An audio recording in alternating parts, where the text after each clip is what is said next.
Hello मेरे प्यारे बच्चों, क्लास 10th वालों, रेलवे एनटीपीसी की एग्ज़ाम की प्रिपरेशन करने वालों, आज मैं आपको केमिकल रिएक्शंस एंड इक्वेशन का प्यारे बच्चों प्रैक्टिस पेपर कराने वाला हूँ।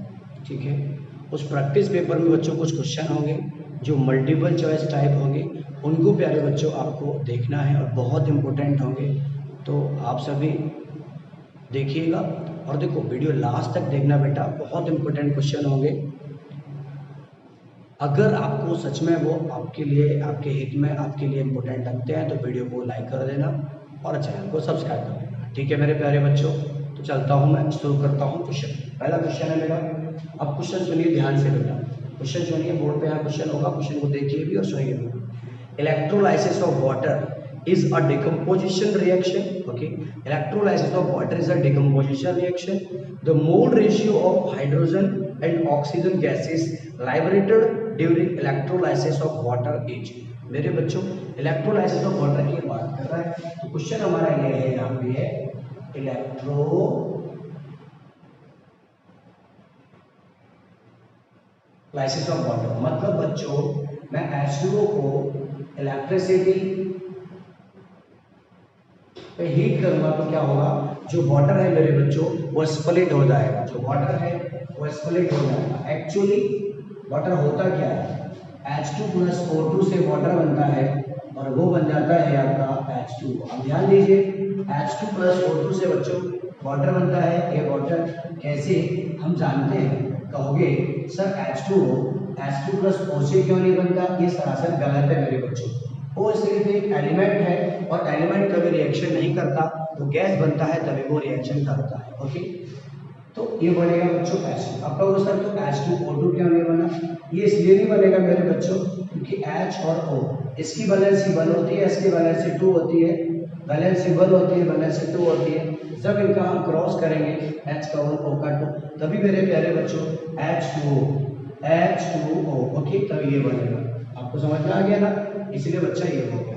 अब ये क्या होगा, यहाँ पे बैलेंस है क्या, नहीं है बैलेंस, H के 2 है, H के 2 है, O का 2 है, O का 1 है, तो O के 2 कर दिए, O के 2 कर दिया, H के 4 हो गए, चलो H के भी 4 कर लिए। आपको समझ में आ गया होगा बच्चों, है ना मेरे लाडले बच्चों, आपको समझ में आ गया होगा। ये अब आ जाता है बच्चों 2H2O को हम इलेक्ट्रिसिटी पे इलेक्ट्रोलाइसिस करेंगे, तो इलेक्ट्रोलाइसिस का मतलब होता है कि हमें ना वाटर को स्प्लिट कर देना है।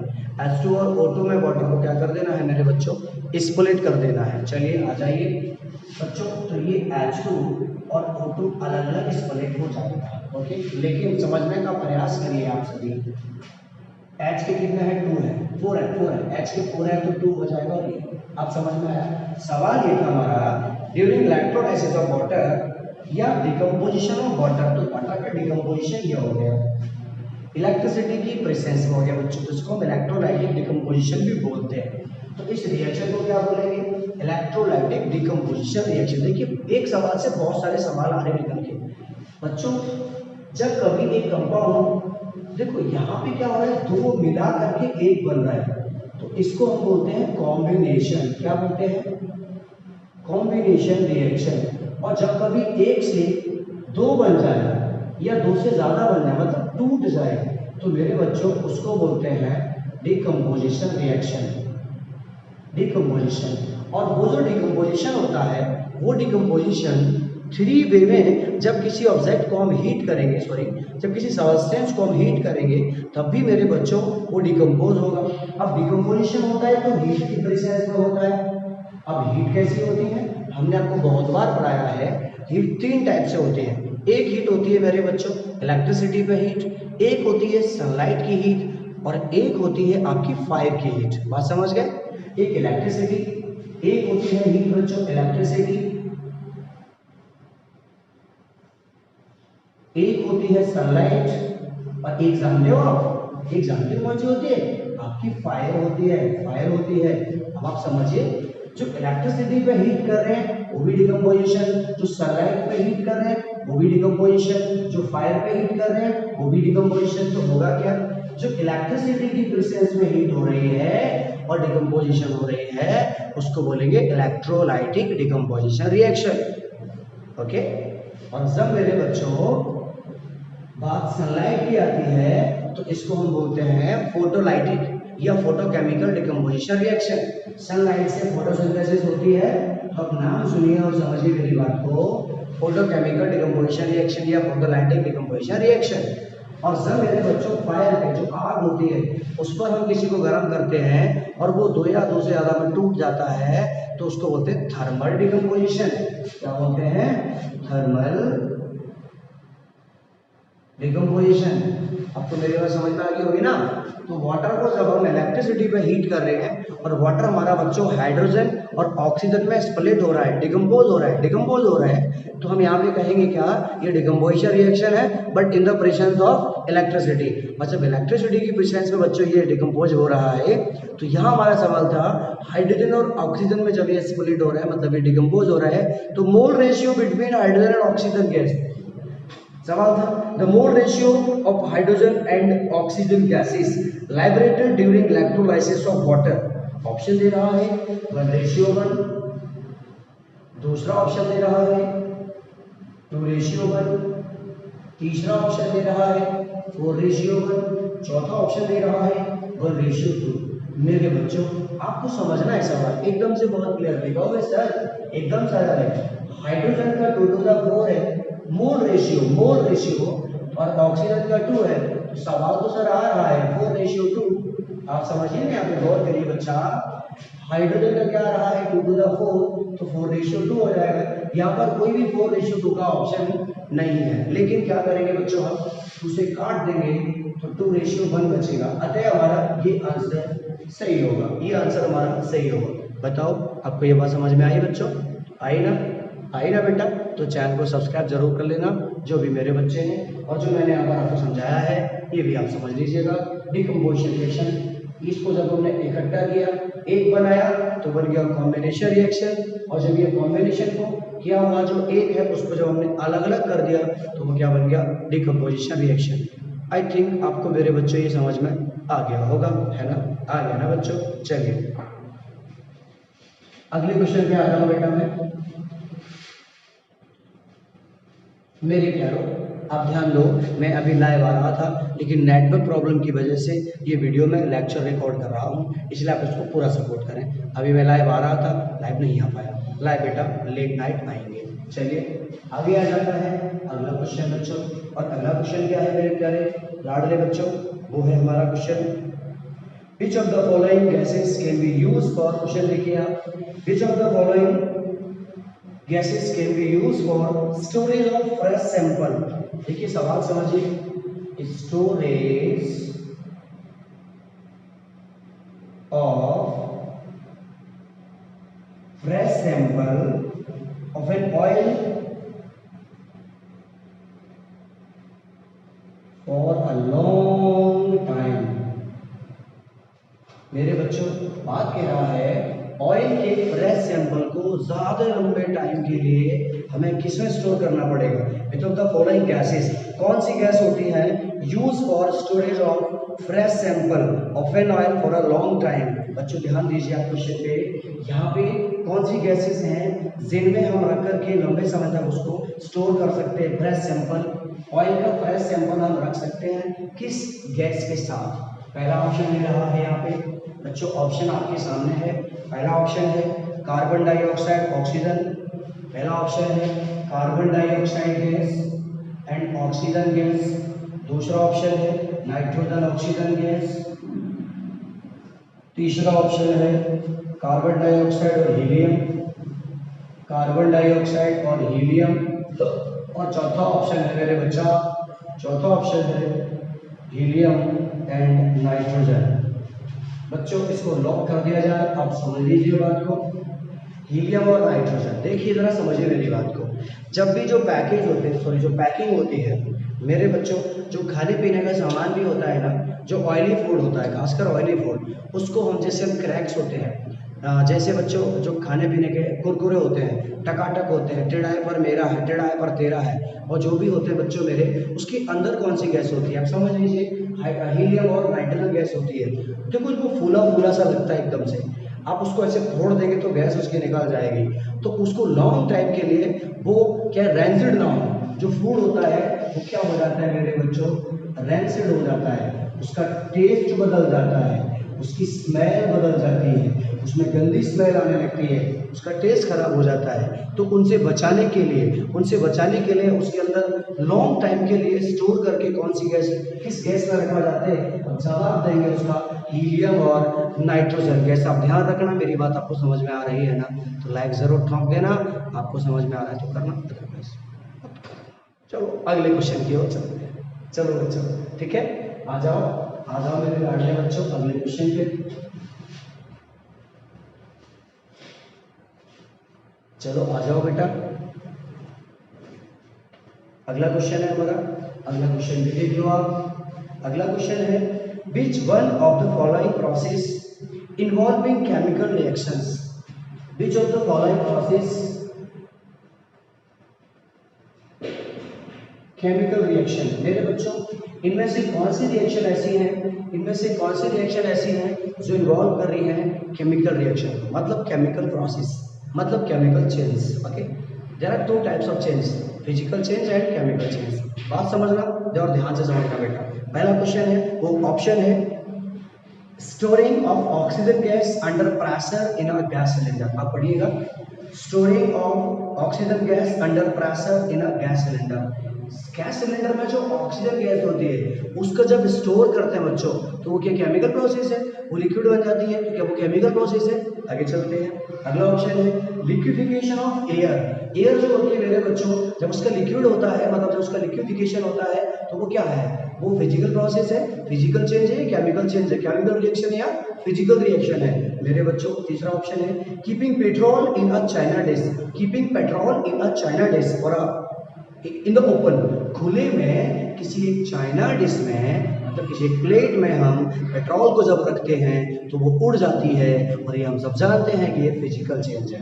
आगे बढ़ते हैं, अगला ऑप्शन है heating copper wire in presence of air at high temperature. मेरे बच्चों कॉपर जो वायर होता है उसको हम जब एयर में हीट करेंगे तो आप देखिएगा कॉपर का ऑक्सीजन से रिएक्शन हो रहा है। कॉपर को एयर में जब हम हीट करेंगे बच्चों, तो कॉपर का ऑक्सीजन से क्या हो रहा है, रिएक्शन हो रहा है, और CO बन जाएगा।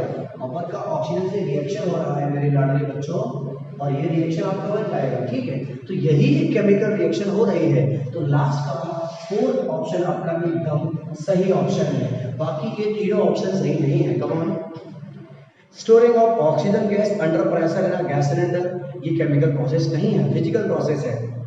लिक्विफिकेशन ऑफ एयर, ये भी फिजिकल प्रोसेस है। Keeping petrol in a China dish in the open, ये एकदम फिजिकल प्रोसेस है। तो लास्ट आपका रह गया, यही आपका सही ऑप्शन है। मेरे बच्चों आप बताइए आपको ये समझ में आया है या नहीं आया है। कम ऑन बच्चों, आ जाते हैं अगले सवाल की ओर, अगले क्वेश्चन की ओर। और अगला क्वेश्चन है मेरे लाडले बच्चों बहुत ज़्यादा इंपॉर्टेंट, बहुत ज़्यादा समझने लायक। तो चलो आ जाओ, रिएक्शन करते हैं। ठीक है बच्चों, आ जाते हैं रिएक्शन करते हैं। क्वेश्चन है मेरे बच्चा, क्वेश्चन क्या है जरा समझिए आप। क्वेश्चन देखिए बोर्ड पर, क्वेश्चन को समझिए। Right balance chemical equation for each of the following reactions and also classify them. Okay, उन्हें बताना भी है ये कौन सी रिएक्शन है, उनको बताना भी है कि ये कौन सी रिएक्शन है। Lead acetate solution in treated with dilute hydrochloric acid. सवाल पढ़िए, lead acetate solution is treated with dilute hydrochloric acid to form lead chloride and acetic acid solution. Okay, अब समझिए, lead acetate solution मेरे बच्चों, lead acetate सवाल आता है, lead acetate solution treated with dilute hydrochloric acid. Okay, treated with dilute hydrochloric acid. Okay, to form, question कह रहा है टू फॉर्म लेड क्लोराइड मेरे बच्चों, lead chloride plus what and acetic acid solution. Okay बच्चों, acetic acid, okay एक देना acetic acid, ये मेरे बच्चों कुछ कट तो नहीं रहा। ठीक है, एसिटिक एसिड मेरे बच्चों निकालना होता है हमें, चलिए कुछ नहीं कट रहा है। ठीक है, तो ये रिएक्शन है, और इसका ये भी बताना है ये कौन से रिएक्शन है। आ जाओ, लेड एसीटेट, लेड का पीवी होता है और एसीटेट आपको बताया था बच्चों मैंने, एसीटेट का ग्रुप होता है CH3CO, ये है एसीटेट और इस पे नेगेटिव चार्ज होता है। कौन सा चार्ज होता है? इस पे नेगेटिव चार्ज होता है मेरे बच्चों। ओके, अब सवाल ये आ जाता है कि जब भी हमसे निकल आ रहा है तो इस पे नेगेटिव चार्ज आता है, तो जरा समझने का प्रयास करिए आप सभी। देखिए ये नेगेटिव है, बट इसकी खूबी क्या है मेरे बच्चा कि CH3COO सोडियम एसीटेट हमने आपको पढ़ाया था। चलो मैं करता हूँ बच्चों, ठीक है। लेड का सिंबल Pb होता है और इसका सिंबल CH3COO होता है। इस पे नेगेटिव होता है, इस पे पॉजिटिव होता है। इसकी वैलेंसी 2 होती है, इसकी वैलेंसी 1 होती है, ध्यान रखना बच्चों। क्रॉस मल्टीप्लाई होता है और इसका Pb CH3COO बन जाता है। लेकिन मेरे बच्चों कभी भी खासकर एसीटेट ग्रुप के साथ नेगेटिव साइन वाला ये जो है वो आगे आता है, हमेशा ध्यान रखना। तो CH3COO और Pb की जब बात कर रहा है तो ये इसका होल ट्वाइस हो जाएगा। समझ गए बात को? तो ऐसे ही किया जाएगा, ये कुछ की वैलेंसी इसके साथ जाएगी बच्चा, तो ये क्या हो जाएगा CH3COO का होल ट्वाइस Pb, ये हो गया lead acetate plus dilute hydrochloric acid, तो हो गया HCl। प्रोड्यूस किया बच्चों लेड क्लोराइड मेरे बच्चा लेड क्लोराइड वैलेंसी 2 1 क्रॉस कर रहे हो तो PbCl2 what PbCl2 plus acidic acid, you know that acidic acid का फॉर्मूला CH3COOH। मेरे बच्चों एसिडिक एसिड ये होता है एथिनोइक एसिड या एसिडिक एसिड की जब ये बात कर रहा है क्वेश्चन में, तो समझ लीजिए मेरे बच्चा एसिडिक एसिड या एथिनोइक एसिड आपका CH3COOH होता है। कम ऑन बैलेंस कर लेते हैं। अरे आ गया समझ में आपको? बेटा कमेंट कर दो समझ में आ गया होगा। Cl का 2 है, यहाँ Cl का 1 है, चलो Cl का 2 कर लिया। Pb का 1 है, CH3 का होल ट्वाइस है मेरे बच्चा, तो CH3 का होल ट्वाइस यहाँ कर लिया। ओके, H का 2 है, अब ये बैलेंस है। बताओ एकदम समझ में आया आपको बच्चों? ये एकदम क्लियर हुआ ना बच्चों आपको? ये चलते हैं आगे क्वेश्चन की ओर, चलते हैं मेरे बच्चों अगले क्वेश्चन की ओर। अगला क्वेश्चन क्या है? अगला रिएक्शन क्या है? Come on, A piece of sodium metal is added to absolute ethanol। मेरे बच्चों हाँ एक और चीज, ये कौन सी रिएक्शन है? ये कह रहा है क्वेश्चन में identify which type of reaction following reactions and also classify them। बच्चों ये कौन सी रिएक्शन है ये भी अपन को बताना है। यहाँ से बेटा एक इसके साथ आ गया, एक इसके साथ आ गया, तो ये कौन सी रिएक्शन है? ये डबल डिस्प्लेसमेंट रिएक्शन। आगे बढ़ता हूं अगले पे, सोडियम का piece of sodium metal is added to absolute ethanol. उसे देखिए एब्सोल्यूट एथेनॉल मेरे बच्चों ऐड कर रहा है एब्सोल्यूट एथेनॉल पे, तो एथेनॉल क्या होता है? CH2C2H5OH। इससे जब ये ऐड कर रहा है तो निकल क्या रहा है बच्चों? To form sodium etho oxide and hydrogen gas, sodium etho oxide and hydrogen gas। ये लैबोरेटरी बच्चा एक बात पे गौर करिए, जब ये इससे रिएक्शन कर रहा है तो सोडियम एथो ऑक्साइड निकलेगा मेरे बच्चों, एकदम सही। आप समझ लो ये पॉजिटिव है और ये यहाँ पे नेगेटिव है। होता क्या है, इसका पॉजिटिव इसके नेगेटिव से रिएक्शन करेगा मेरे बच्चों। Na पॉजिटिव है, OH नेगेटिव है, रिएक्शन कर लो जरा तो NaOH हो जाएगा। लेकिन आप एक बात पे और गौर करिए, वो बोल रहा है क्वेश्चन में हमसे सोडियम एथो ऑक्साइड, तो क्या होगा बच्चों? अब एथो ऑक्साइड के लिए एथो ऑक्साइड क्या होता है? तो C2H5O। ओके, अब C2H5O की जब बच्चों बात आएगी यहाँ पर, तो ये जो बन रहा है मेरे लाडले बच्चों वो क्या बन रहा है? एथो ऑक्साइड ये हो गया, सोडियम है तो सोडियम यहाँ पे आएगा, तो हो जाएगा C2H5ONa। ठीक है, C2H5ONa मेरे लाडले बच्चों। ऑथेनॉइड ये होता है सोडियम एथेनॉइड। आप समझिए बात को, सोडियम एथेनॉइड क्या होता है? CH3COONa। ये सोडियम एथेनॉइड होता है। और C2H5ONA ये सोडियम एथो ऑक्साइड होता है, ये सोडियम एथो ऑक्साइड होता है। तो बच्चा C2H5ONA ONA, अब मेरे बच्चा ये अलग हो गया और H आपका अलग हो गया। मुझे पता है आपको समझ में आ गया, मुझे पता है आपको समझ में आ गया। क्या निकल रहा है? सोडियम एथो ऑक्साइड और हाइड्रोजन गैस निकल रहा है। मुझे पता है आपको समझ में आ गया।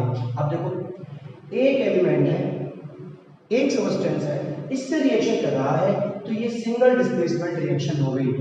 दो नहीं कर रहे कि H इससे कर ले और P भी इससे कर ले, मतलब H इससे कर ले Cl इससे कर ले, तो दो बार डिस्प्लेस किया जा रहा है, बट यहाँ पे एक बार डिस्प्लेस किया जा रहा है, तो इसको बोलेंगे सिंगल डिस्प्लेसमेंट रिएक्शन या only reaction, only displacement reaction. मेरे बच्चों आपको ये समझ में आ गया होगा, मुझे पता है। अगले क्वेश्चन की ओर चल रहा हूं, चलो अगला देख लो, चलो अगला देख लो। और अगला क्या है बच्चों? अगला है मेरे बच्चों आपका ये, जिसमें क्या आ रहा है, चलो तीसरा में कर देता हूं मैं। तीसरे में क्या है? आयरन थर्ड ऑक्साइड और heating with carbon monoxide gas. मेरे बच्चों आयरन थर्ड ऑक्साइड, सवाल समझो, आयरन थर्ड ऑक्साइड ये क्या होता है? Heating with carbon monoxide, heating with iron third oxide, heating with carbon monoxide gas reacts to form solid iron and liberates carbon dioxide gas. बात समझिए बच्चों, solid iron and carbon dioxide gas. मेरे बच्चा solid iron plus carbon dioxide gas, मेरे बच्चा ये निकल रहा है, कोई समस्या नहीं है। आयरन थर्ड ऑक्साइड क्या होता है मेरे बच्चा? Fe2O3, Fe2O3 plus carbon monoxide. अब आयरन सॉलिड निकल रहा है तो एकदम आप समझ लीजिए आयरन सिर्फ और सिर्फ आयरन एस लिखा जाएगा, प्लस आपको ये पता है CO2 गैस जब लाइब्रेट होती है तो साइन ये बन जाता है। बात आप समझ गए होंगे, बात आप समझ गए होंगे, है ना बच्चों? आ जाओ बैलेंस कर लेते हैं। Fe का 2 है, Fe का 2 है, चलो Fe का 2 कर लेते हैं।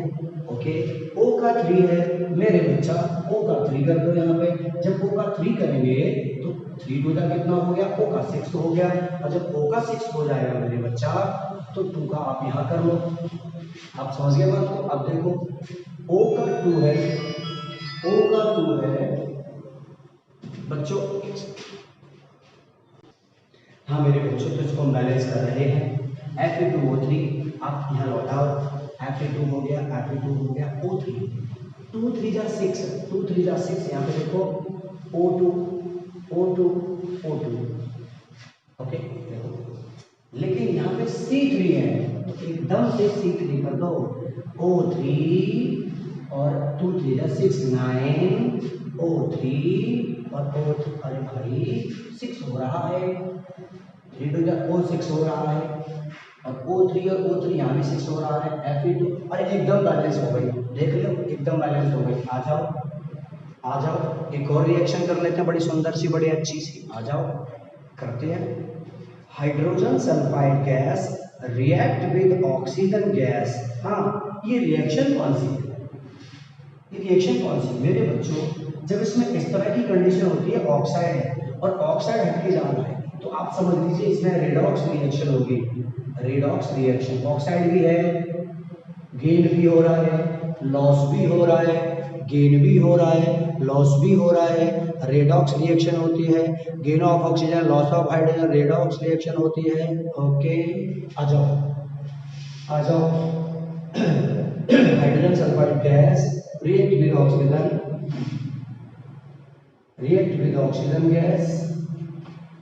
with oxygen gas to form solid sulfur and liquid water, solid sulfur and liquid water।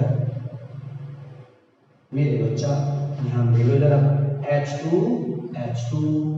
SA O2 O1 O2 H2 H2 H2 H2 O2 O2 हो गया बैलेंस। बताओ आपको समझ में आया है? अगर हाँ तो कमेंट कर दो। अब चल रहा हूं मैं अगले क्वेश्चन की ओर, जो है हमारा बहुत बहुत इंपॉर्टेंट। आ जाओ बच्चों अगले क्वेश्चन की ओर। आ जाओ मेरे प्यारे बच्चों अगले क्वेश्चन की ओर। और अगला क्वेश्चन क्या है हमारा? एकदम बड़ा इंपॉर्टेंट क्वेश्चन है। वो क्वेश्चन है मेरा, why do we store silver chloride in dark colour bottle? Why do we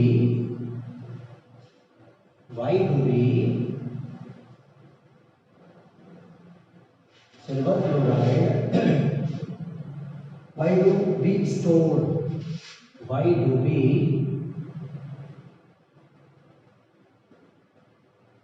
store silver chloride in dark colored bottles? dark